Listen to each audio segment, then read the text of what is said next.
السلام علیکم ورحمۃ اللہ وبرکاتہ۔ بسم اللہ والصلاۃ والسلام علی رسولہ الکریم، اما بعد فاعوذ باللہ من الشیطان الرجیم، بسم اللہ الرحمن الرحیم۔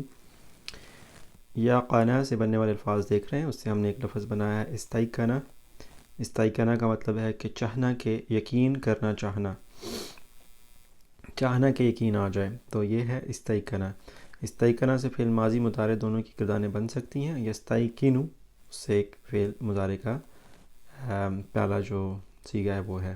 آج ہم دو آیات دیکھیں گے جس کے اندر ان کا ذکر ہوا ہے۔ قرآن پاک میں صرف دو ہی جگہ ہیں جہاں پہ یعنی یا کنا اور استاکنا کا جو کمبینیشن ہے وہ صرف دو جگہ پہ ہی استعمال ہوا ہے۔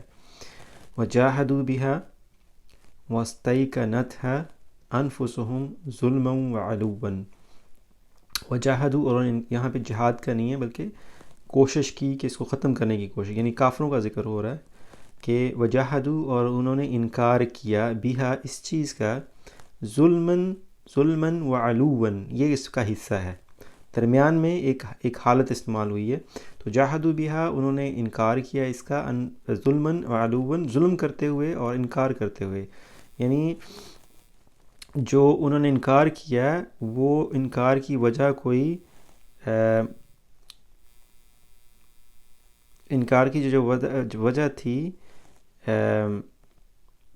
وہ اس کے پیچھے کوئی ریشنل نہیں تھا، یعنی اس کے پیچھے کوئی واضح ان کا کوئی وہ واضح طور پہ کوئی ان کے ذہن میں کوئی چیز نہیں تھی، بلکہ کیوں کیا؟ کیونکہ وہ ظلم کرتے ہوئے اور علوف کرتے ہوئے، اور اس کے درمیان میں ایک حالت استعمال ہوا، یہ واو حالیہ ہے۔ جو ہم نے کہا تھا نا ان کی حالت کیا تھی، وَأَسْتَيْقَنَتْهَا أَنفُسُهُمْ، اور ان کے جو اندر تھا، جو ان کا دل تھا، یا جو ان کی ایک اندر انسان کے اندر ایک کانشیس ہوتا ہے، وہ کیا چاہتا تھا؟ وہ یہ چاہتا تھا کہ اس پہ یقین کیا جائے۔ یعنی وہ خوبصورت استعمال ہے کہ ان کے اندر سے یہ آواز تھی کہ اس کا یقین کرنا چاہیے، لیکن انہوں نے پھر بھی ظلم اور علوف کرتے ہوئے اس کا انکار کیا۔ تو فانظر کیف کان عاقبۃ المفسدین، تو دیکھیے پھر ان کا جو ٹھکانہ ہے، ان کا کرپشن کرنے والوں کا یا فساد کرنے والوں لوگوں کا، وہ پھر ٹھکانہ کیسا ہوگا۔ ٹھیک ہے، تو یہ ایک آیت تھی۔ اس کے بعد جو دوسری آیت ہے، یہ ایک ہم نے چیز نہیں پڑھی کہ کچھ حروف ہوتے ہیں جو کہ فعل مضارع کو اس میں کر دیتے ہیں نصب یا مجزوم کر دیتے ہیں۔ تو آخری ہم نے کہا تھا کہ جو آخری ہوگا اس کے اوپر پیش آنی چاہیے، لیکن آپ یہاں پہ زبر دیکھ رہے ہیں۔ اس زبر کی وجہ، جیسے آپ نے حروف جار پڑھے تھے تو وہ کچھ حروف ایسے ہوتے ہیں جو کہ اسم کو مجرور کر دیتے ہیں، اسی طرح سے کچھ ایسے حروف ہوتے ہیں جو کہ فعل کو منصوب یا مجزوم کر دیتے ہیں۔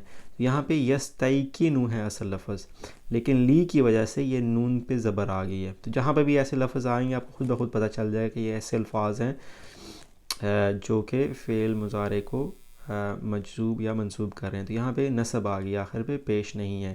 لیستیقن الذین اوتوا الکتاب، یہ ایک لمبی آیت ہے جس کے اندر بیان کیا جا رہا ہے کہ اللہ تعالیٰ نے فرشتوں کو بنایا، ان کو جہنم کے اوپر پہرے دار بنایا، پھر ان کی تعداد جو ہے اس کے بارے میں آزمائش کی، تاکہ لوگوں کو کچھ لوگوں کو جو ہے کفر والے ہیں ان کے دلوں میں شبہات پیدا ہوں گے، اور جو لوگ جن کو کتاب دی گئی ہے وہ اس کے اوپر یقین کرنا چاہیں گے۔ یستیقن الذین اوتوا الکتاب، تاکہ یقین کر سکیں وہ لوگ جن کو کتاب دی گئی ہے۔ تو یہ ہمارا سبق تھا آج کا، اس میں ہم نے استیقنا اور یستیقنو اس سے بننے والے الفاظ ان جو قرآن پاک میں استعمال ہوئے ان کو ہم نے دیکھا ہے۔